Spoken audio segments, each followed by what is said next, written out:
Does Greg Olsen want Cam Newton to be Carolina's starting QB?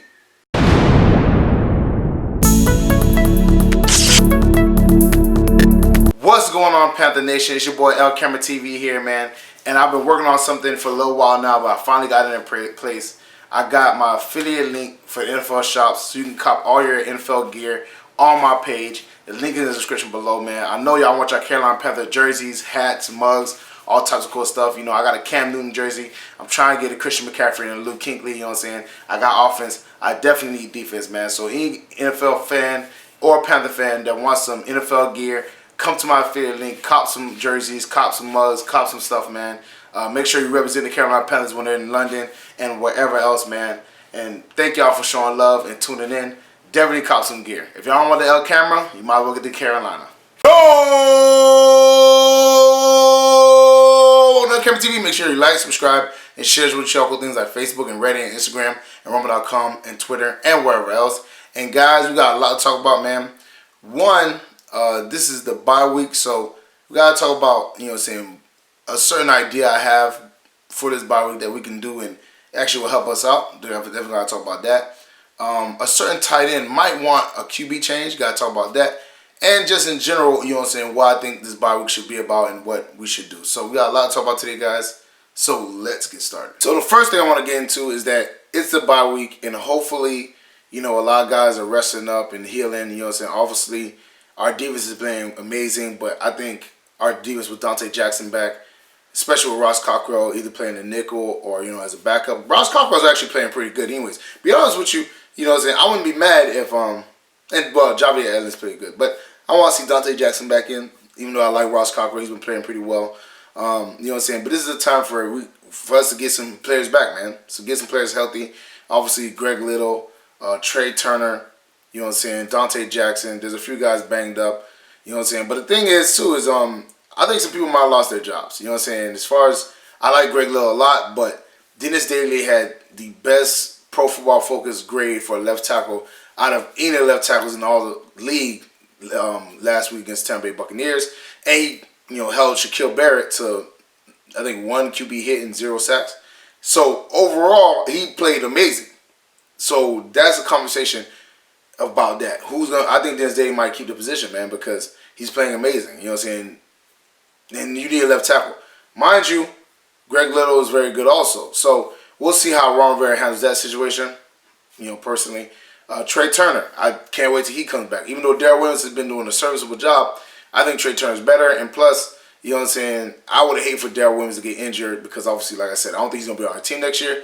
And hopefully he goes off to somebody else and you know, be able to get some money, because obviously his career got kind of derailed over injury, not so much that he was a bad player, because he was pretty good for us when he was healthy. But now he's trying to get his legs back under him and stuff like that. That's why he's better at guard than tackle now, personally. And, you know what I'm saying, like I said, Dante Jackson's coming back. We got some guys coming back. So hopefully we get guys back from the, you know, injury bug. You know what I'm saying? Obviously, one of the biggest names is QB1. We'll see how he comes back and everything like that. But this is the perfect time because we do have some injuries, man. You know what I'm saying? There's a lot of teams that fall apart over injuries. The Carolina Panthers were very resilient this year and haven't. So hopefully we get these guys back. Hopefully they can be impact players. Like I said, I definitely think Dante Jackson will. Trey Turner will be a big help on the O-line. And also, Dennis Daly might be able to keep the left tackle position. So we got a lot of guys coming back. Greg Little, obviously. But, you know, some guys might have lost their jobs with these injuries, man. You know what I'm saying? And obviously, people think Cam Newton lost his job with an injury, too. So we got to see how that whole thing plays out. But it's going to be pretty interesting. And the other thing I want to talk about, is this a good time to add talent to the receiving corps? Now, mind you, Curtis Samuel looks good. DJ Moore looks good. And these guys are both very good players. But again, like I said, I'm always for more depth, more, you know, dynamic players. At least having one big receiver to, you know, make things happen. You know what I'm saying? Especially jump ball situation. Even though Curtis Samuel had a very good jump ball against the Tampa Bay Buccaneers, I'm talking about, you know what I'm saying, another receiver like a Courtland Sutton, a AJ Green, or even Antonio Brown. You know what I'm saying? Mind you, people have been speculating about the, you know what I'm saying, Courtland Sutton thing. I think that would be a good pickup. I had Broncos fans on my comment section saying he ain't going anywhere, so obviously he's a good player. And now they're like, I think 2-4 or 2-6, 2-5. They're 2-5 actually. The Broncos just, you know, lost their Chiefs and became 2-5. Their season is basically over. You know what I'm saying? It's basically finito. This would be a good opportunity. Obviously, the Cincinnati Bengals obviously have a whole record too. be a good opportunity to get A.J. Green. And Antonio Brown said he's not going to sign with any other team until his legal situation gets handled. And, he went from teetering at, I don't want to be in the NFL no more, to, yeah, I want to be in the NFL, whatever. And he has a bad, necessarily, personality sometimes.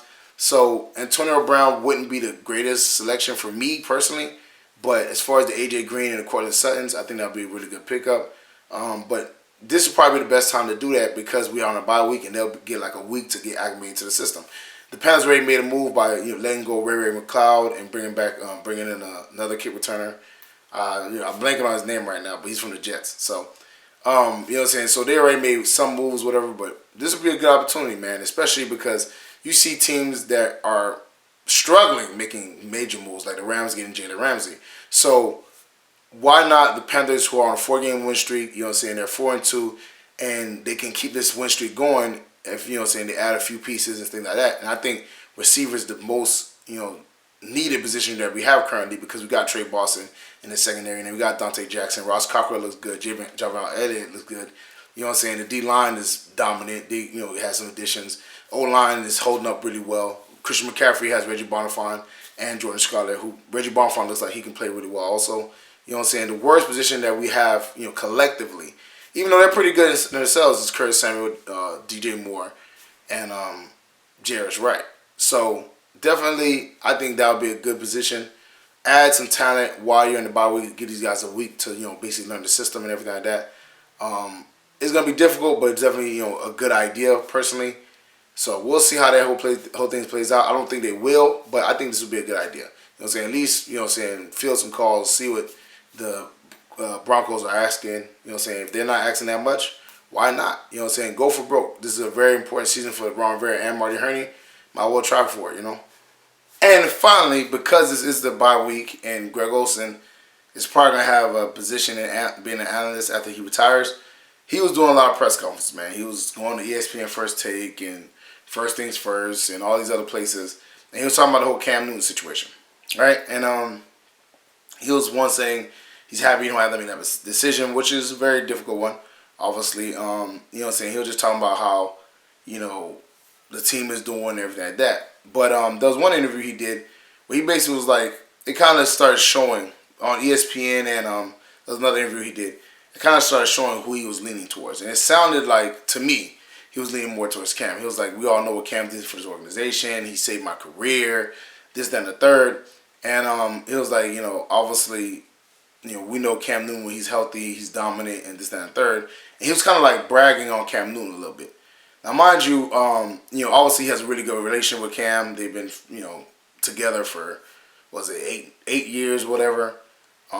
So obviously he's gonna be more, leaning towards Cam because that's his guy, man. You know what I'm saying?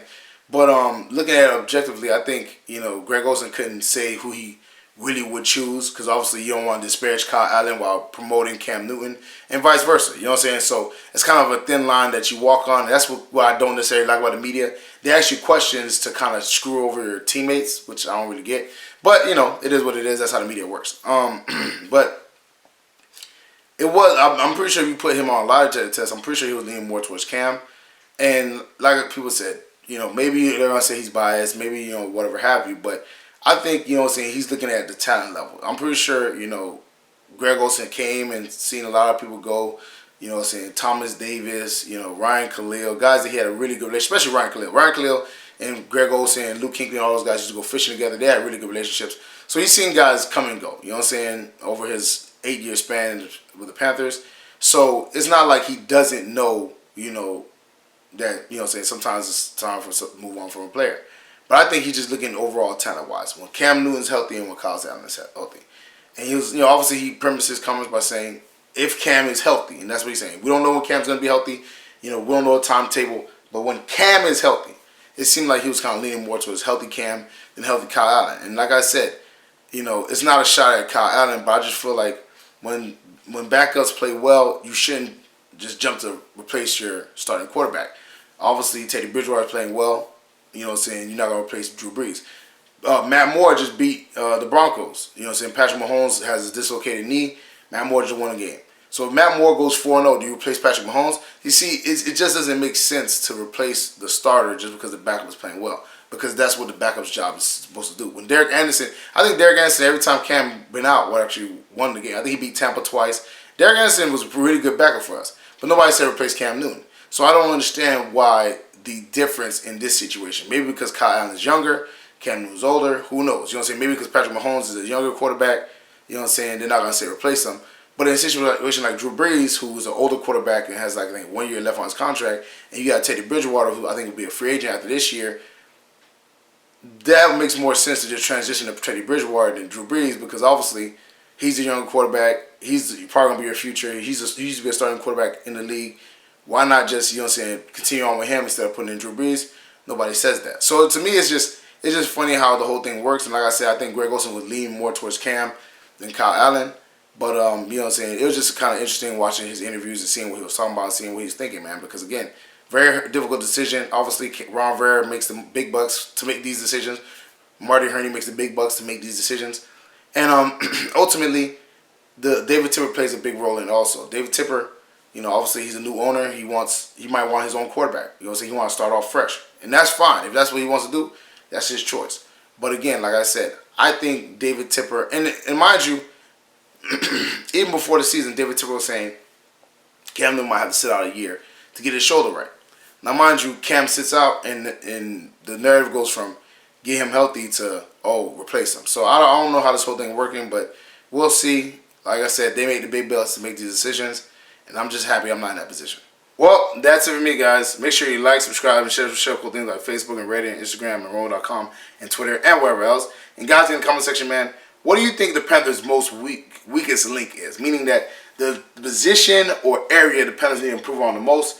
And do you think they should actually make a move to improve on it, or do you think the team is fine the way it is?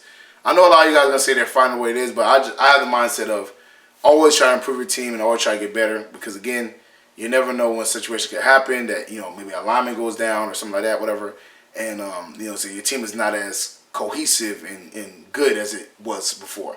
So always make a move, always try to get better. That's my mindset. But definitely let me know in the comment section below. Check out the description for the Spreadshirt account and the Patreon page. Both of those links in there. Definitely check out the NFL affiliate link. You already know. Cop some LCamera gear and cop some NFL gear. Check out my dog on Steve's channel. Very funny dude, very talented. We also have a podcast together. Video's going to be at the very end of mine at the end screen. Definitely check that out. And share with Panther fans, anybody Panther related, anybody football related, let them know LCameraTV, rocking Panther Nation. Panther Nation, rocking LCameraTV. Thank y'all for tuning in. Thank y'all for showing love. And mind you guys, I will never, I repeat, ever play music on my live stream again, because I have a lot of guys complaining about, you know, the audio being erased over this whole situation. It's a big whole mess. But now, you know what I'm saying, you live and you learn. Obviously, I learned from this situation. So next time somebody asks me to play, you know what I'm saying, music from an artist, it's going to be a big no. So shout out to y'all, you know what I'm saying, for supporting. Shout out to y'all, you know what I'm saying, for liking the videos and stuff, man. And it sucks that, you know, we can't really turn up without worrying about who owns this and who owns that. But that's just how YouTube is. So it is what it is, guys. I'm going to see y'all next time. Peace.